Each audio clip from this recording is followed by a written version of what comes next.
Hello everybody, I'm back again. This time I'm going to be teaching on the book of 1 Samuel chapter 30. In this story, David, he's the same David that fought Goliath, and he beat Goliath. But at that time he was a little boy, and God had anointed him to be king.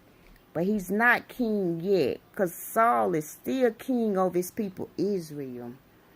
And in this story, I'll read it to you.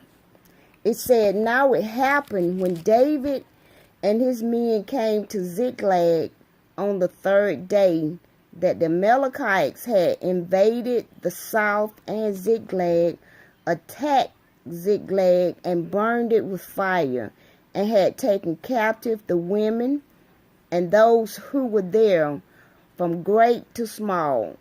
They didn't kill anyone, but they carried everybody away captive.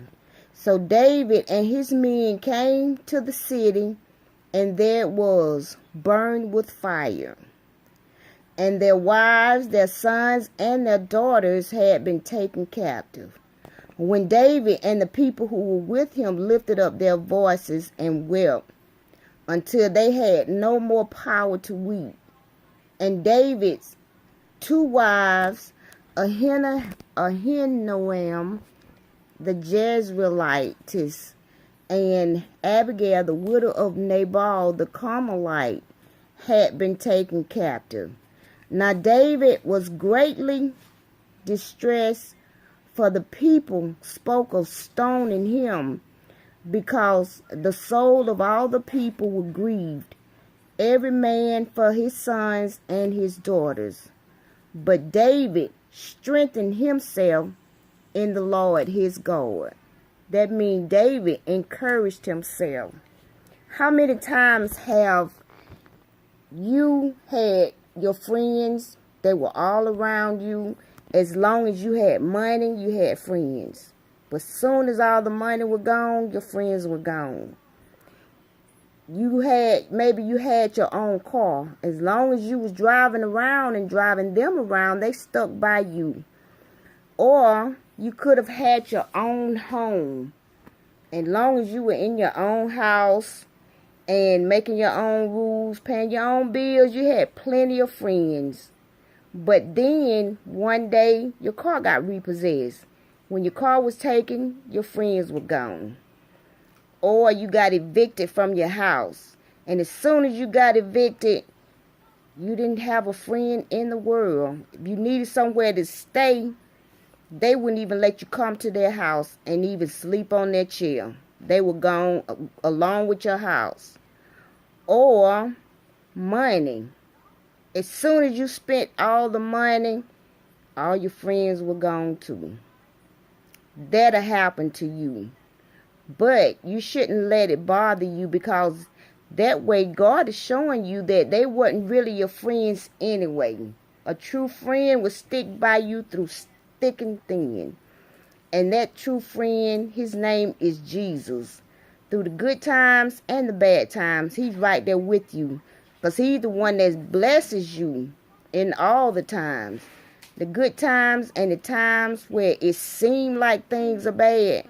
But it's not really that bad. As long as you put your faith and trust in the one who stick by you closer than a brother, it ain't so bad. It won't be so bad, because your faith is in Jesus. And he's already told us what he has for us. His word said he know the things that he has planned for us. He wrote the story. He wrote the ending to our story even before we were ever formed in the womb. He already knew everything that was going to happen in our life. And his word says that he know the plans that he has for us, to prosper and to do good. So if Jesus, God says that, then you can believe him. You just got to have faith and believe. All that he say will come to pass. His word is tried and true, sharper than any two-edged sword that cut clean through the bone. Now that's sure. When God say something, if it was a lie, when he said it, that makes it the truth because he said it. And you can trust and believe in him. But during this time, David, they had gone away. And when they got back, the Amalekites had come in, burned their town, and taken all their people captive. So the people who were with David, they were talking about stoning him. But David encouraged himself in the Lord. And we too, we got to do that too. We just have to remember what God says and pick ourselves up and keep moving. And don't worry about what we lost. Because if God give it to you one time, he can give it to you again. And the next time, it may come double fold. The next time, it'll be better than before. He may have to take you through that to prepare you for what he have for you, so that you will be able to keep it. You will learn more through your loss. This time you'll be wiser and you'll know how to handle things better than what you did before. You won't let people ride your coattail the whole time. You won't let yourself be used by other people, but you will be wiser. And this time, God know that you will be able to keep whatever it is he bless you with. So whatever it is that you may be going through, encourage yourself. Speak God's word over your life. Speak God's word over yourself. Remember his promises. Because when God promised you something, you better believe he's going to keep his promise. He's the only one that can make a promise and you can listen to it and you can believe it, because he is a God that cannot lie.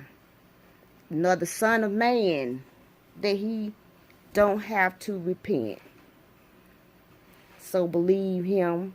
Encourage yourself. Encourage somebody else. That would be just as good. Give somebody a smile today.